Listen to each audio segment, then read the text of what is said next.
Baik,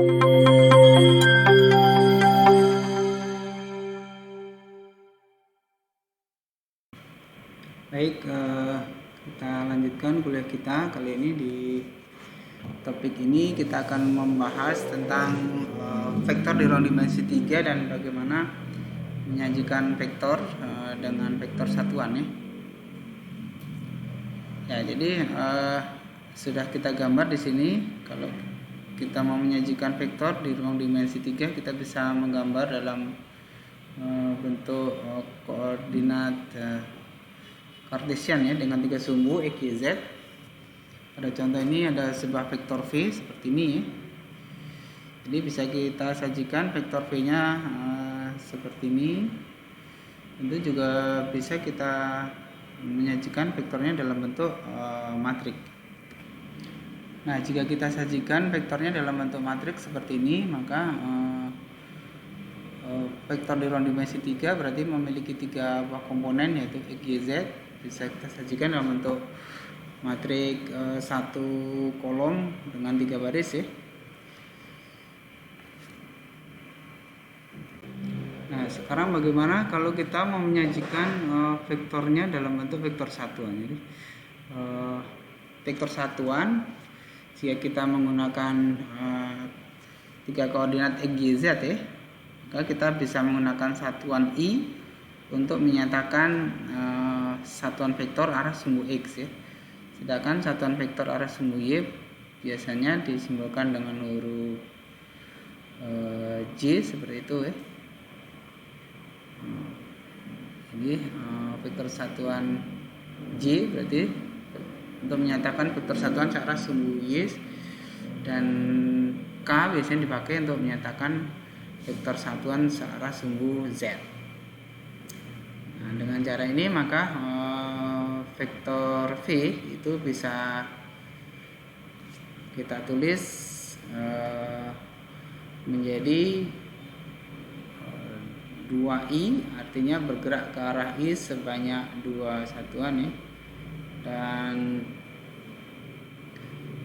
bergerak ke arah Y, arah negatif ya, sebanyak 2 juga, dan ke arah Z, arah positif sebanyak 7. Sehingga bisa kita tulis vektor V adalah 2I plus 2J min 2J plus 7K.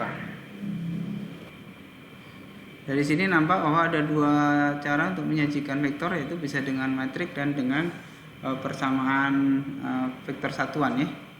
Gunanya adalah dengan matrik kita bisa mudah menghitung operasi vektor ya, dan kita bisa fokus ke komponen vektornya saja. Sedangkan dengan menggunakan persamaan vektor satuan ini, kita juga bisa mengoperasikan vektor, terutama untuk vektor yang mempunyai fungsi yang rumit. Biasanya nanti dengan aljabar itu lebih mudah bisa diselesaikan dengan persamaan vektor satuan ini. Nah, jadi sebagai contoh, misalnya kita akan mengoperasikan 2 buah vektor ya. Jadi vektor V itu kalau ditulis dalam bentuk matrik juga bisa, jadi komponennya adalah 2 min 2 7 ya. Misalnya ada satu contoh lagi, vektor A ya. Vektor A nya adalah min I plus 2J min 3K ya. Berarti kalau ditulis dalam bentuk matrik, komponennya adalah min 1, 2, dan min 3 ya. Nah, pada contoh soal latihannya ini misalnya kalau kita mengoperasikan vektor, bagaimana vektor hasil penjumlahan vektor A ditambah dengan vektor V ya. Nah, seperti ini misalnya. Silakan dihitung dulu ya untuk latihan.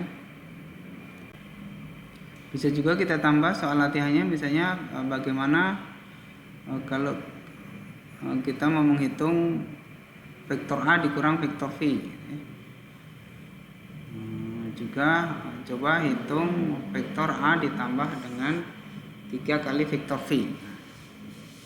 Boleh dikerjakan dengan matrik atau dengan vektor satuan ya. karena ini vektor ya, vektor ditambah dengan vektor hasilnya vektor gitu ya. Nah, kita kasih contoh solusinya kalau kita mau menggunakan Excel ya untuk menghitung ya. Jadi vektor V dan A bisa kita tulis menjadi seperti ini.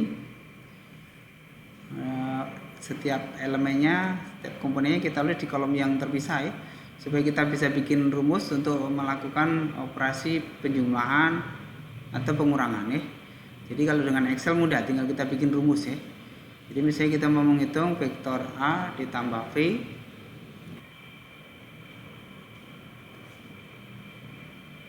Oh, sebelumnya ada koreksi ya, koordinat atau vektor satuan I-nya ya. Satuan searah sumbu X-nya ini bukan 2 tadi, ini ada 3 yang benar ya. Ini kan ada 3 kotak ya. Jadi koordinat X-nya jatuh di sini, berarti ini 3 ya. Ini kita betulkan dulu, ini 3.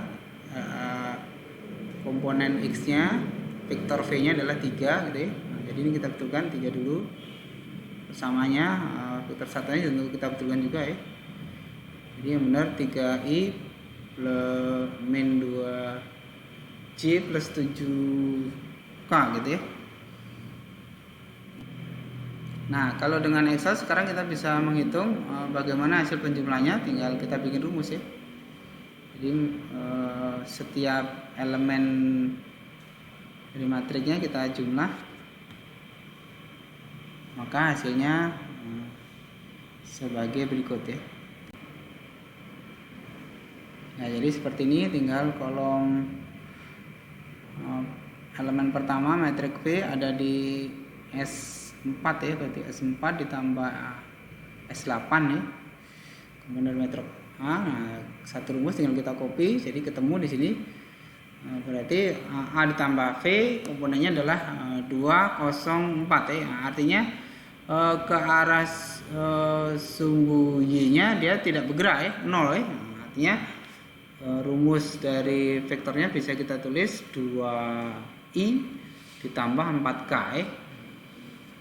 Koefisien J-nya 0 ya. 0 kali J kan ya 0 ya, jadi nggak usah ditulis ya. Nah, jadi ini adalah vektor hasil penjumlahan vektor A ditambah dengan vektor. Nah, kalau kita gambar maka vektor A ditambah V itu seperti ini. Jadi di koordinat yang kuning ini ya, ini adalah vektor A ditambah vektor V. Nah, jadi ini kalau kita gambar vektor A ditambah vektor V ya. Ya, selanjutnya bagaimana kalau kita mau menghitung nilai vektornya ya, atau panjang vektornya. Kalau dengan Excel mudah ya, tinggal kita bikin rumusnya. Jadi panjang vektor ya, karena ini vektor di ruang dimensi 3, berarti rumusnya prinsip sama ya, yaitu akar dari jumlah kuadrat komponen-komponennya ya. Komponennya ada 3, komponen X, Y, dan Z nya, berarti masing-masing kita kuadratkan terus kita jumlah ya. Nah, jadi pada contoh ini panjang vektor V berarti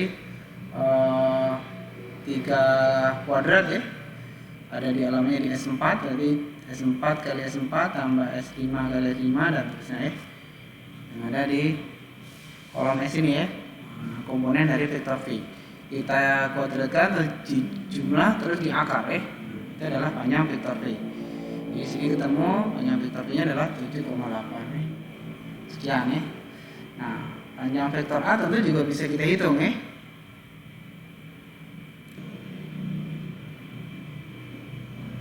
Nah, untuk apa kita menghitung panjang vektor di ruang dimensi 3 ya?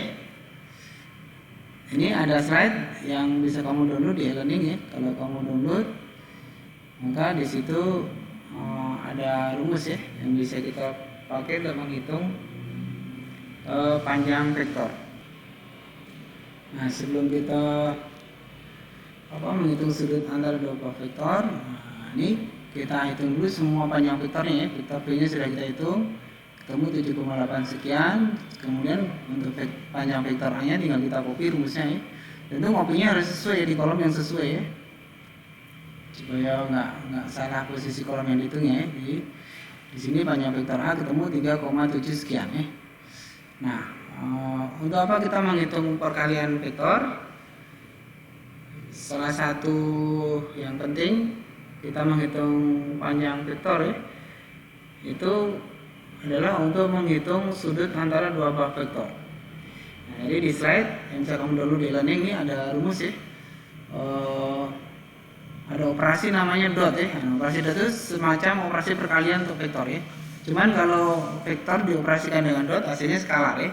Jadi A dot B itu artinya masing-masing komponennya dikalikan terus dijumlah ya. A dot B artinya A1 kali A2, B1 B kali B2 tambah C1 kali C2 ya. A1 A2 ini A1 berarti komponen vektor A, A2 komponen vektor B dan terusnya ya. Nah, jadi dioperasikan dot terus dijumlah, nanti kita bisa menghitung sudut antara dua buah vektor ya. Jadi misalnya operasi dot produknya sudah kita hitung. Jadi kalau pada contoh ini vektor V dioperasikan dot dengan vektor A. Nah, kita pasang dulu ya rumus yang ada di slide tadi di sheet ini supaya kelihatan ya untuk kita pelajari. Jadi misalnya kalau sudah kita hitung operasi dotnya, pada contoh ini misalnya vektor V dengan vektor A, untuk menghitung operasi dot juga mudah ya. Apalagi dengan Excel kamu tinggal mengalihkan kolom vektor di mana elemen vektornya ada ya.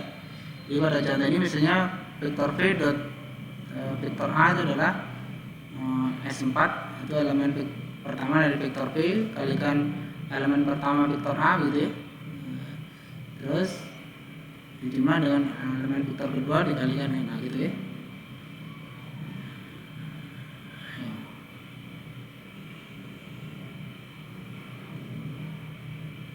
Ketemu angka ini ya.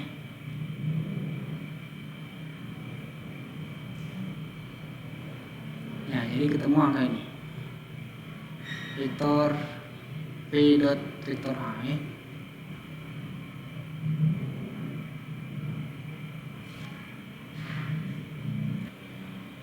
Nah, selanjutnya untuk menghitung sudut antara dua buah vektor, maka dari rumus yang ada di slide ini kita bisa buat bahwa kosinus sudut dari dua buah vektor itu sama dengan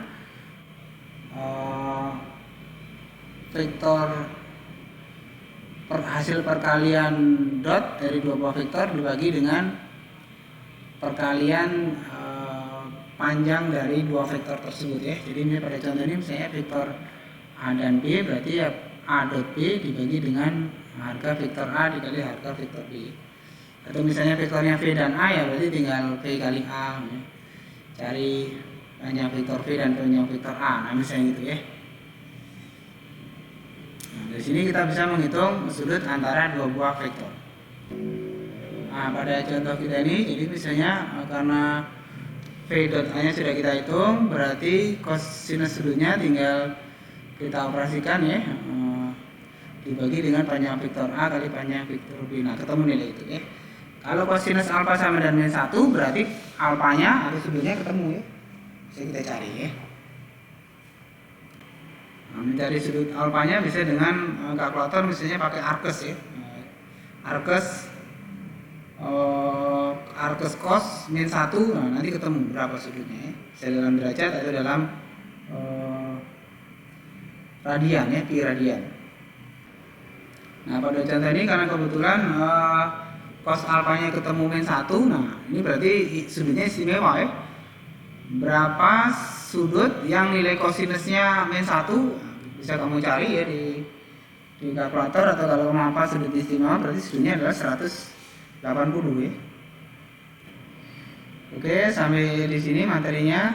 Nanti kamu bisa buka slide materi yang ada di learning ya, bisa kamu pelajari lagi. Tentu harapan saya kamu bikin ini ya, bikin dokumen Excelnya nih, kamu tiru aja dari video ini ya, sehingga kamu bisa menghitung operasi vektor maupun menentukan sudut antara dua buah vektor dengan program Excel ya, jadi lebih cepat ya. Kalau soal ujian keluar bisa lebih cepat kamu menghitungnya. Itu sampai ketemu, terima kasih.